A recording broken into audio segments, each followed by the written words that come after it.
Hi, it's Xavier, and I'm going to be going over what a fence does and why it's important to keep a well-maintained fence.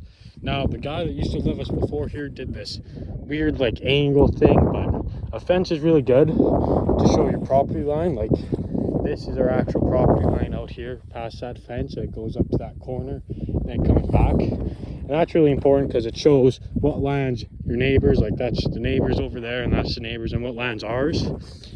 That's really good. Fence is also really important if you had animals.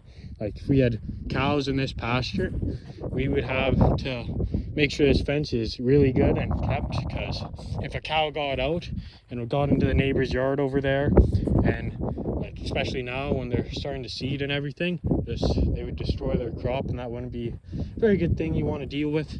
Your neighbor talking about how your cows got out and just wrecked everything. But yeah, having a fence line is really important for property line. Like I said, it shows whose land is who.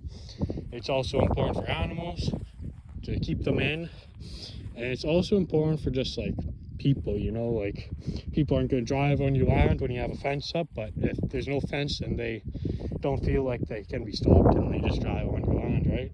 So having a fence is important, and it also shows if you got no hunting around a fence, that's also an important thing to look for, because if there's no hunting on one post, that means that whole fenced in area is no hunting.